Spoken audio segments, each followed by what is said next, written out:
everyone and welcome to Club Reaction, the first Club Reaction of season 22-23 as Rangers beat Blackpool by 2-1 at a kind of party atmosphere it looked like down there.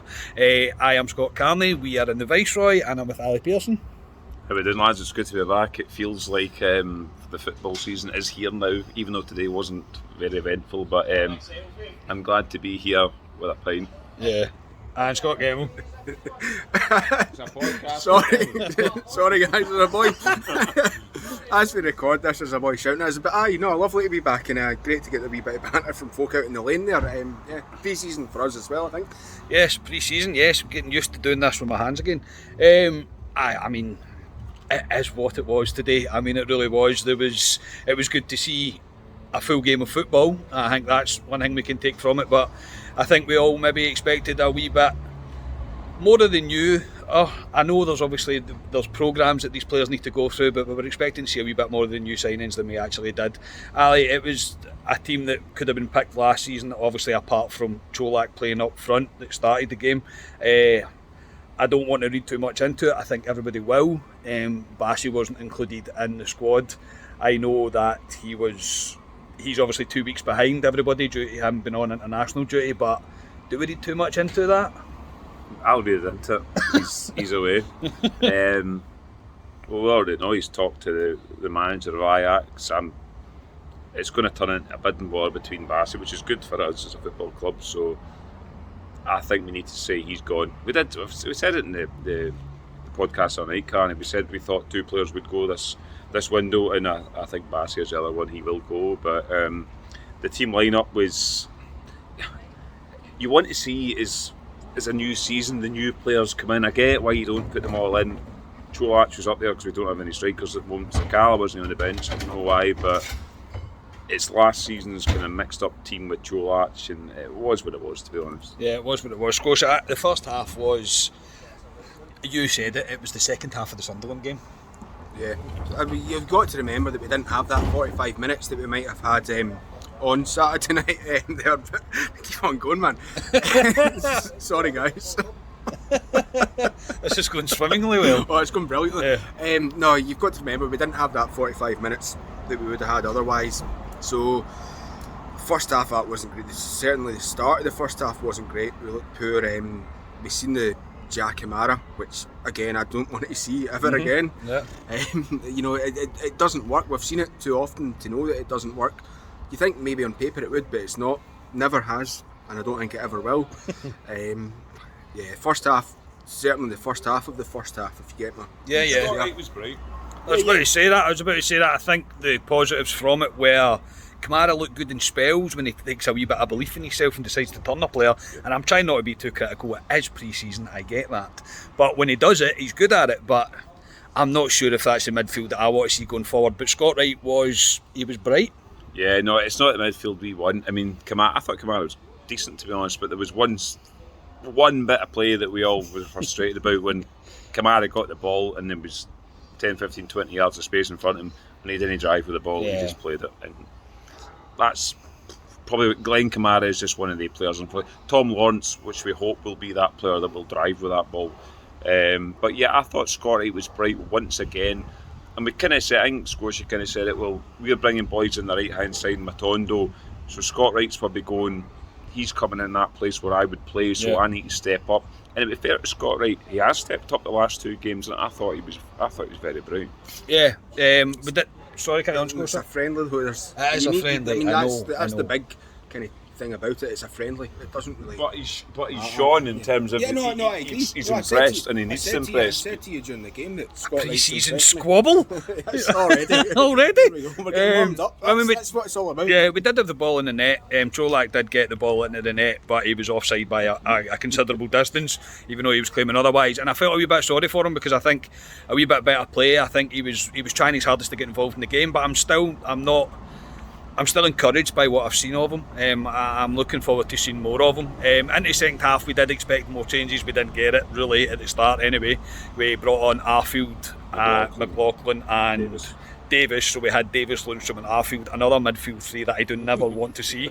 It's just not what you want. But in saying that, it freed up Lundstram a wee bit to be a wee bit more forward. I thought Lundstram was very positive in the first half as well. I don't think he just doesn't put a foot wrong for me, Lundstram. But into the second half, we were expecting more, but then do my eyes, can I believe what my eyes have just seen? Even Borna Barisic has won the ball on the right hand side and curls a beauty, mate, with the right foot into the corner to give us a lead. What a goal! It was a great goal. He won the ball back as well, Barisic, and like you say, hit it with his right foot.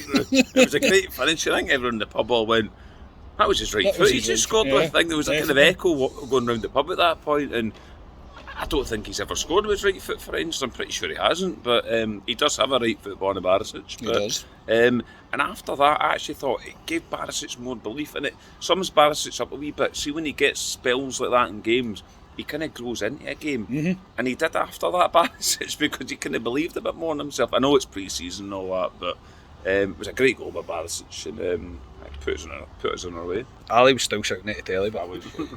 Scotia, Borna Barisic. Great goal. I think everyone knows I quite like Borna Barisic, yes, and it was a great goal. I'm a huge fan of Abba, but it was a great goal, really well taken, and like Ali says, the way he won it back is. Chameleon, isn't even Abba. It's not Abba. Boy George, Boy George. Sorry everyone. I don't know my 80s pop music that well. I know. And Abba's probably the 70s as also. Going great here.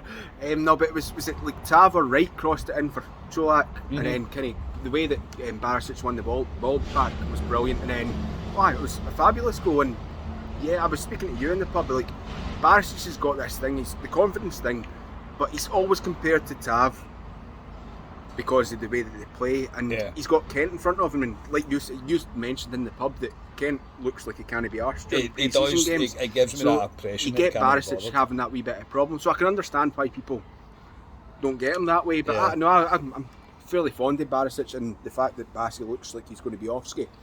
Yeah, we probably do need to keep him around. We're going to need him, yes, we're definitely going to need him. We did see Matondo come on, we did see, who else did we see coming on? Matondo, Lawrence, King, Suter, McCann, Devine and Cat. There we go, so we did see Suter, Matondo and Lawrence. Lawrence played out on the left, Matondo on the right. Suter played at the back with Katic, and King played right back. A weird one for me if Sikowski's on the bench that he would do that, but again, it's pre-season, don't want to take too much into it. And then McCann scores an absolute beauty from the edge of the box, kind of on the half volley from a kind of clearance from a corner, and it's a beautiful finish, it really is. And he looked very, very positive when he came on. I think the most encouraging thing with the youth players is they all look like they've got real belief in themselves. Yeah, we've seen him last season, McCann, and it was a great finish from controlled in the bottom corner. He did very well, McCann, and yeah, I don't know what to do with McCann. I mean, we've put a couple of boys out on loan to Partick Thistle, yes. To be he's a club for us, but I don't know what you do with McCann. We all talk about Lowry getting this team. McCann's behind Lowry, so I don't know what to do with him, but every wee glimpse I see of McCann, I like what I see of him, and it was a great finish from him. Yeah, great finish, Scotia. Great finish by McCann. The game was pretty dominated by Rangers, if we're not going to lie. We controlled the majority of the possession. We did concede a goal at the end. Rangers pretty much had stopped at this point. It was a poor goal to concede, but it's a run out, mate, and it's what these pre-seasons are all about. You'll need to remind me of the goal, because I think at this point I was watching the golf in the other TV, to be honest, if I'm honest. It's a friendly game, that way it's 3 minutes to go, you kind of switch off. But yeah, what was your question, sorry? Just round up the rest of the half, mate, really. There's not much to discuss apart from... I thought Suter looked pretty decent when he came in, I'd like Soapy to... Yeah, Matondo did. I'd like Soapy to have a good season, injury free. That would be my hope. Matondo looked really good. Didn't really see much of Lawrence. He was on, but he was in that midfield though that we talked about with Davis and Arfield, that it's a bit too static, that midfield, so you can't read hugely into it. No, it was a decent run out again. That's what it's just over a game and a half we've played now, so bring on West Ham. Yeah, Tuesday now. So yeah, it is what it is in the pre-season. I think we can take some positives from it, and I still think there is still more to be added to this team, especially if we're looking to go forward and we do lose Bassey. Even with Hollanders now, I still think we need a centre back, and I still think we're definitely going to need a left back. That is for sure. Whether it's going to be first team or support to Barisic, we'll need to wait and see. But there's still work to be done. It's early days, but it's a good run out, and it's the start of the pre-season for real, actual, like a full game of football, which was good to see. Ali, thank you very much. Enjoy your beers, mate. I will enjoy my beers. We roll into Tuesday and Saturday, both at Ibrox again. I think we'll probably see more of the Rangers team that we may see against Livingston in these two games. So, again, it's the first 90 minutes. It is what it is. We've won the game. Positives in it. And, I'm looking forward to Tuesday night. Yeah, Scotia, thanks very much, mate. Yeah, cheers. I'm looking forward to Tuesday night as well, because I reckon that Tillman will come on to a wee rapturous applause around about the 60-minute marks on Tuesday. There's my prediction for Tuesday. Well, it's not exactly a mind-blowing prediction, is it? It's probably going to happen. No, I wouldn't have thought so. But yeah, we are back in action. We're up and running again. Club reactions are back. It's good to be back, and we're just rolling to Tuesday now. So until then, we'll bring a reaction on Tuesday as well after the game. Until then, we are Club at 22 at the Rangers podcast. Cheers, everybody.